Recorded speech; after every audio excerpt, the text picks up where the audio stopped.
Olá, dando prosseguimento ao nosso vídeo em que falamos de prazos de pagamentos operacionais, pagamento ao fornecedor e recebimento de vendas, neste vídeo vamos falar de ciclo operacional e os ciclos nele compreendidos: ciclo econômico, ciclo financeiro e, por final, ciclo operacional, que engloba tudo isso.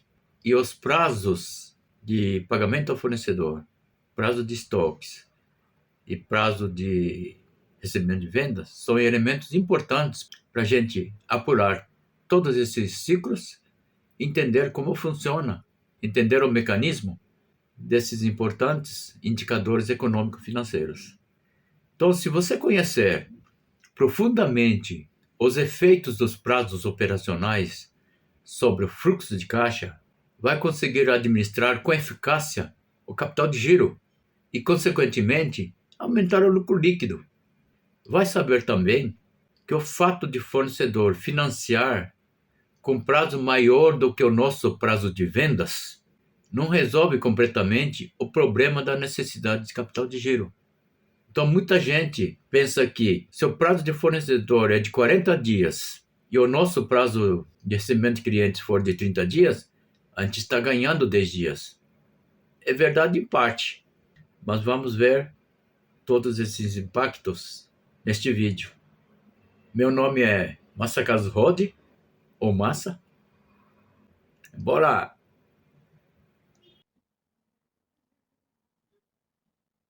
Esses livros serão a base de conteúdo deste vídeo.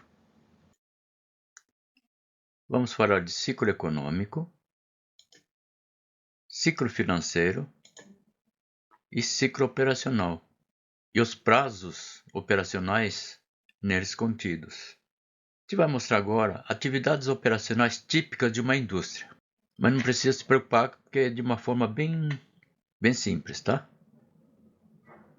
A gente começa com compra de matéria-prima, supondo que a gente vai produzir só um lote de produto. Aí fica mais fácil de entender, porque todos os dias, toda hora, todo minuto, são feitas diversas operações de diversas naturezas, diversos prazos, diversos valores em uma empresa. Então eles se encavalam e fica difícil de analisar. Mas aqui a gente está analisando como se tivesse conseguido separar uma única operação do começo ao fim. Fica fácil de entender assim. Aqui nós temos um calendário, cronograma de 0 dia, que é hoje, até 100 dias. Então a gente começa com compra de matéria-prima, hoje, na data 0. Acrescenta custos indiretos de fabricação, outros custos, né? Além da matéria-prima.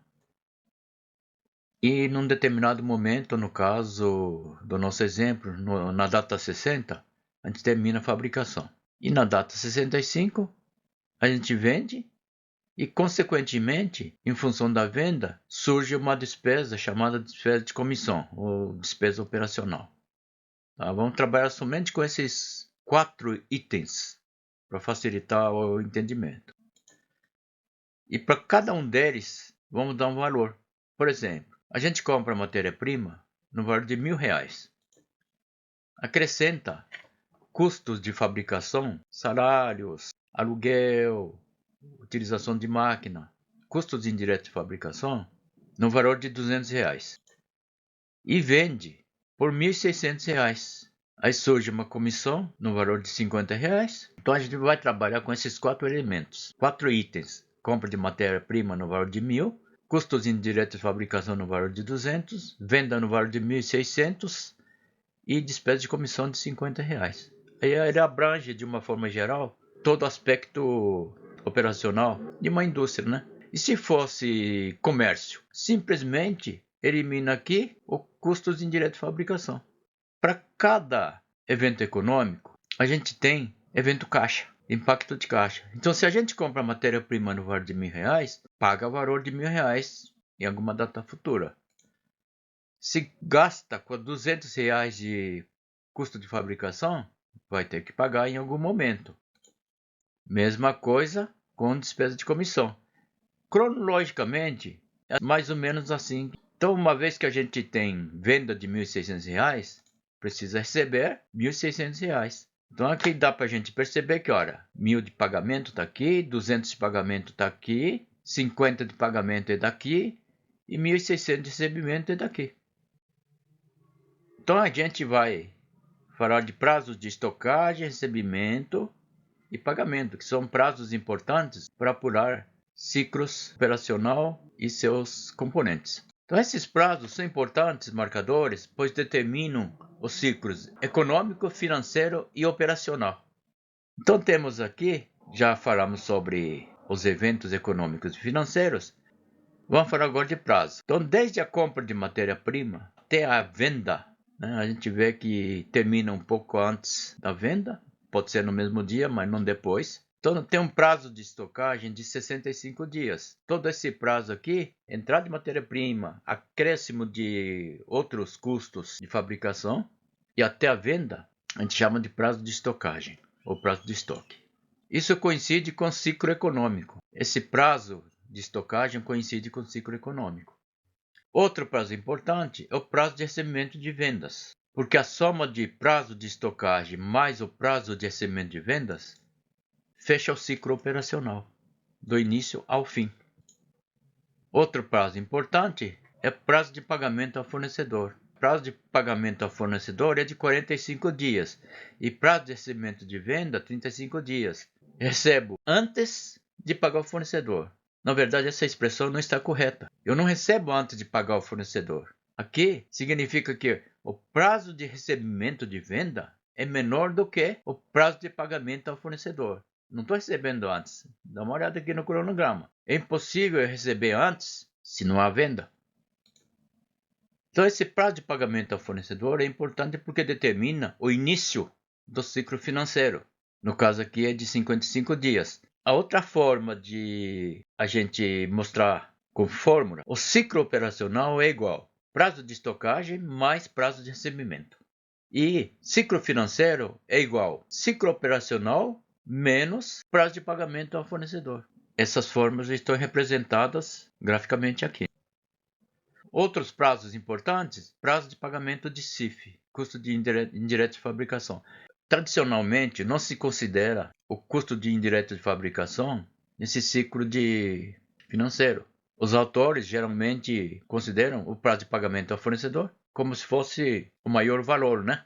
O prazo mais importante de uma operação. Mas hoje, com a automatização de fábricas, processo industrial, existem muitas indústrias em que o custo indireto de fabricação é muito maior do que a própria matéria-prima. Numa fábrica automatizada, você imagina, entra um pouquinho de matéria-prima e vai muita tecnologia. Muitas máquinas funcionando com pouca mão de obra, né? São aspectos a considerar. Na verdade, é um aspecto que a gente tem que refletir. Outro prazo importante é prazo de pagamento de despesas operacionais. Né? Aqui a gente só está trabalhando com R$50 de comissão, mas existem outras despesas operacionais numa atividade empresarial. Eu vou mostrar para vocês dois exemplos de ciclo econômico, financeiro e operacional. Nesse exemplo 1, com que a gente trabalhou até agora, o ciclo econômico ele abrange uma parte do ciclo financeiro. E ciclo financeiro é o prazo em que a gente precisa de grana, dinheiro. Outro exemplo é onde ciclo econômico, aqui no caso é igual, né? Pode ser menor do que o ciclo financeiro, e tem um gap entre o ciclo econômico e o ciclo financeiro. Qual a importância disso? A importância disso é a análise dos impactos sobre os prazos operacionais, sobre o fluxo de caixa. E fluxo de caixa, todo mundo sabe que é grana e precisa ser colocado na atividade empresarial. Para que estudar os prazos operacionais e os ciclos econômico, financeiro e operacional? Eles exercem impactos sobre os juros e, consequentemente, sobre o lucro líquido. Aí que mora o perigo. Não adianta muitas vezes aumentar a venda, se vender com margem que não cubra o custo financeiro, pelo aumento da necessidade de capital de giro. Então vamos ver o fluxo de caixa do exemplo 1. Esses são os números com os quais a gente trabalhou o exemplo, né? Então temos aqui ciclo econômico de 65 dias, ciclo financeiro de 55 e ciclo operacional de 100 dias. Mas o que importa para nós é o resultado final, é o lucro líquido. Qualquer que seja a situação, O lucro operacional vai ser de R$350, pois olha, R$1.600 de receita menos R$1.250, ou seja, 1.600 menos R$1.250 vai dar R$350 de lucro, né? Então, o lucro operacional vai ser isso. Só vai dar diferença no lucro líquido em função das despesas de juros. Então, o impacto dos juros, os prazos de fluxo de caixa são importantes. Então, vamos lá. Então, a gente vai trabalhar com essas atividades operacionais, vai deixar tudo na primeira linha, que no final vai dar R$350 de resultado, tá? Então, a gente vai fazer operação menos juros, saldo de caixa. Então, começa com saldo de caixa de zero, aqui no momento zero. Aqui no momento, dia 45, tem R$1.000 de pagamento ao fornecedor. Então, operação é menos 1.000. Juros não tem, porque não tem saldo anterior. É zero.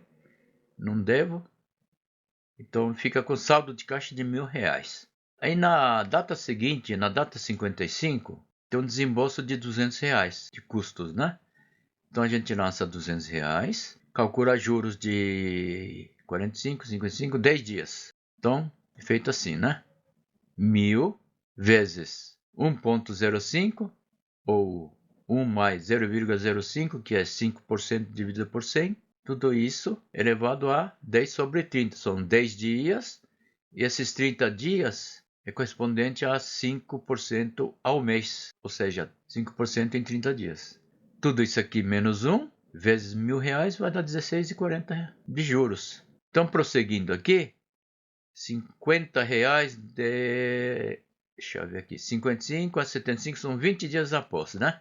Então, tem operação de R$50 negativo aqui. A gente calcula juros de 40 a 21. Nós temos aqui saldo anterior de 1.216,40. Assim, lembrando aqui que não existe saldo de caixa negativo na prática. Mas no papel a gente pode deixar, por quê? Se o saldo de caixa é negativo, significa que alguém cobriu. Aqui teve empréstimo do valor do saldo de caixa negativo, que tem custo financeiro. Já definimos que o custo financeiro é de 5% ao mês. 40,22 sobre 1.216,40. E a gente soma 1.216,40 menos 50, que sim, negativo, né? 1.216,40 negativo, menos 50, menos 40,22 de juros, dá 1.306,61. Aí no momento seguinte, tem recebimento de R$1.600, atividade operacional, né? Fluxo de caixa. Então a gente calcula juros novamente, porque o saldo anterior está negativo. Então teve empréstimo. R$1.306,61 vezes 1 mais 0,05 elevado a 25 sobre 30. São 75 a 100. São 25 dias. 25 sobre 30. Menos 1 vezes o saldo anterior negativo, que corresponde ao empréstimo, dá 54,22. Movimento do dia 100, é 54,22 de juros, que é negativo aqui. Se a gente tinha 1.306,41 negativo mais 1.600 menos 54,22, dá um saldo produz um saldo de R$ 239,17. Esse valor seria o lucro líquido do período, totalizando todo o período, né? R$350 de resultado, pode somar desde aqui, ó. É porque o movimento pode ser somado, o saldo não pode.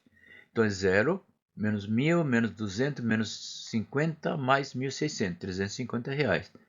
E os juros são 16,40, 40,22, 54,22, menos 110,83.